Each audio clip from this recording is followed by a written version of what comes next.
नमस्कार बच्चों। कंचन की हिंदी शाला में आज सबका स्वागत है। आज हम लोग लेखन कौशल के अंतर्गत पत्र लेखन के बारे में जानेंगे। पिछले वीडियो में आप लोगों ने अनौपचारिक पत्र के बारे में अच्छी तरह से जाना और समझा था। इस वीडियो में हम लोग औपचारिक पत्रों के बारे में जानेंगे। बच्चों, जैसा कि हम सब लोग जानते हैं कि आज का जो आधुनिक युग है वो टेलीफोन, फैक्स, ईमेल इत्यादि का युग है। इससे पत्र में थोड़ी बहुत कमी अवश्य आई है, लेकिन पत्र ने किसी भी तरह से अपना महत्व कहीं भी घटाया नहीं है।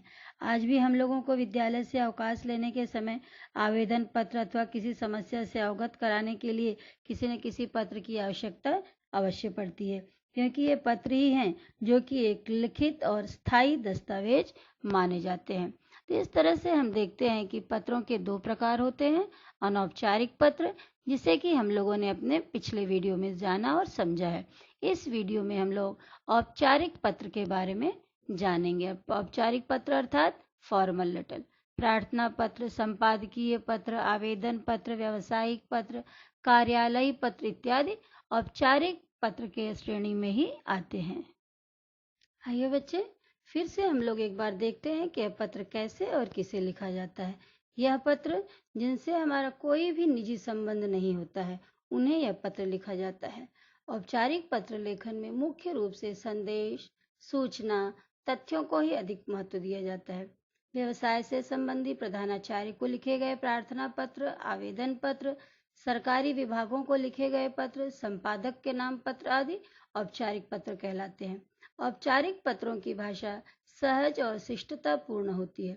इन पत्रों में केवल काम या अपनी समस्या के बारे में ही बात की जाती है। भले ही हम उस इंसान को बहुत ज्यादा क्यों न जानते हों, लेकिन फिर भी हम लोग वहां पे कहीं भी अनौपचारिक नहीं होते, यानी कि शिष्टता का, औपचारिकता का निर्वाह हमें करना पड़ता है। आइए बच्चों, अब हम लोग जानते हैं औपचारिक पत्र लिखते समय ध्यान रखने योग्य कौन कौन सी मुख्य बातें हैं। पहला है, औपचारिक पत्र नियमों में बंधे हुए होते हैं। इस प्रकार के पत्रों में नपीतुली भाषा का प्रयोग किया जाता है। इसमें हम अनावश्यक तौर पर उनके कुशल क्षेम इत्यादि के बारे में नहीं पूछ सकते हैं। पत्र का प्रारंभ व अंत प्रभावशाली होना चाहिए, क्योंकि बिना प्रभाव छोड़े आपका काम ही नहीं हो सकता है। पत्र की भाषा सरल, लेख स्पष्ट और सुंदर होना चाहिए। यदि आप कक्षा अथवा परीक्षा भवन से पत्र लिख रहे हैं तो कक्षा अथवा परीक्षा भवन लिखना होगा तथा क ख ग अपने नाम के स्थान पर लिखना होगा। पत्र पृष्ठ के बाएं ओर के हाशिए यानी कि मार्जिन लाइन के साथ मिलाकर लिखना होगा। पत्र को एक पृष्ठ में ही लिखने का प्रयास हमें हमेशा करना चाहिए, ताकि एक तारतम्यता यानी कि कंटिन्यूटी बनी रहनी चाहिए। प्रधानाचार्य को पत्र लिखते समय प्रेषक के स्थान पर अपना नाम व कक्षा तथा वर्ग लिखना चाहिए, क्योंकि हमें सबसे आप छात्र लोगों को बहुत सारा पत्र प्रधानाचार्य को लिखना होता है। उनके नियमों के बारे में हम अगले स्लाइड में जानते हैं। छात्र जीवन में भी पत्रों का बहुत ही महत्व होता है। छात्रों को कभी अवकाश लेने के लिए, कभी फीस माफी के लिए, कभी स्कूल छोड़ने के लिए, कभी स्कॉलरशिप के लिए, कभी व्यवसाय चुनने, नौकरी पाने इत्यादि के लिए पत्रों की आवश्यकता होती है।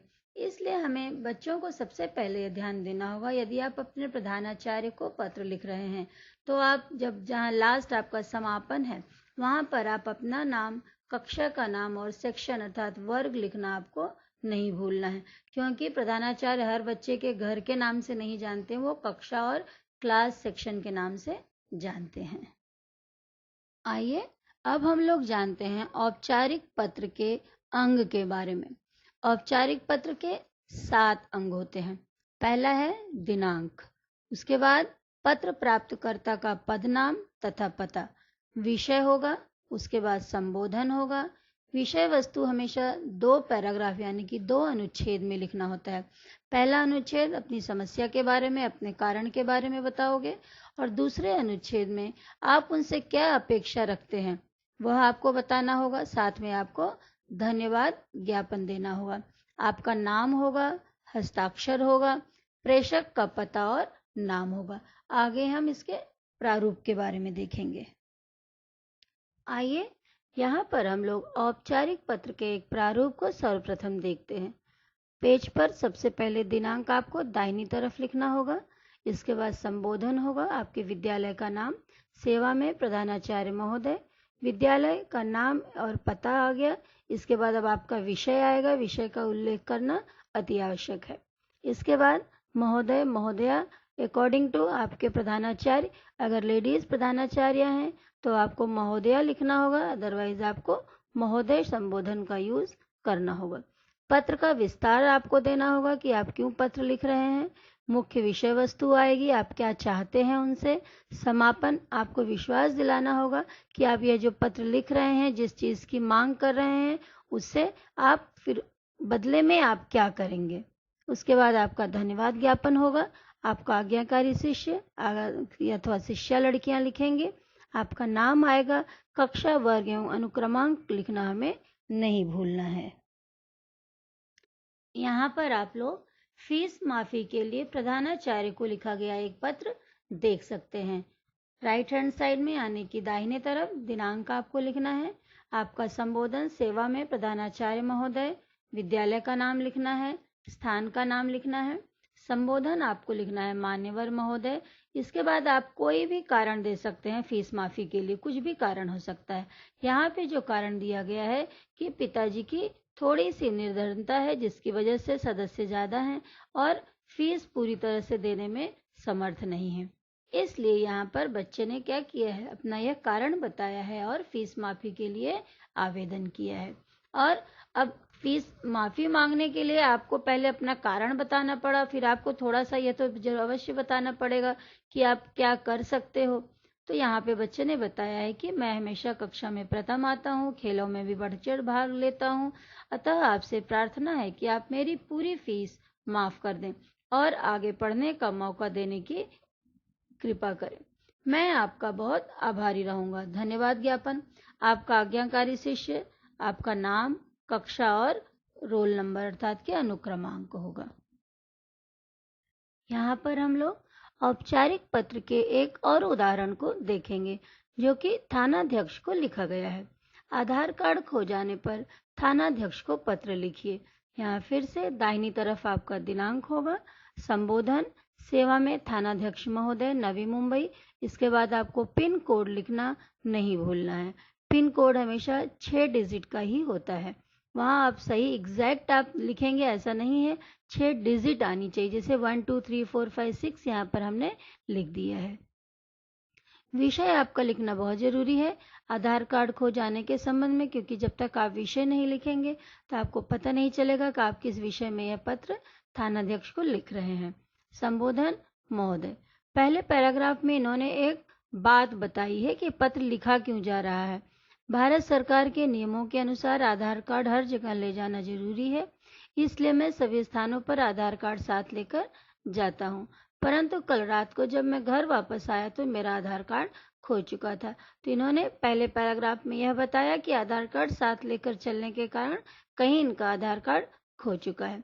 अब ये दूसरे पैराग्राफ में यह बताएंगे कि अब ये करना क्या चाहते हैं, थानाध्यक्ष महोदय को बताना क्या चाहते हैं।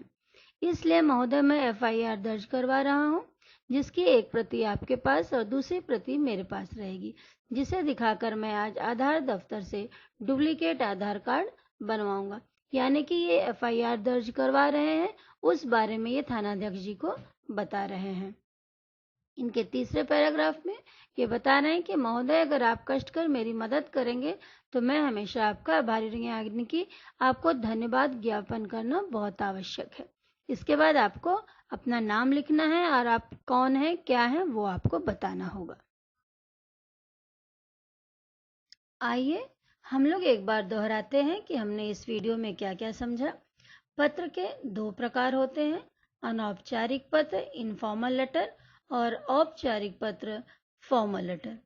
प्रार्थना, आवेदन, संपादकीय, व्यावसायिक, कार्यालयी पत्र आदि औपचारिक पत्र के अंतर्गत आते हैं और मित्र, भाई बहन, माता पिता, संबंधी आदि को पत्र अनौपचारिक पत्र के अंतर्गत आते हैं।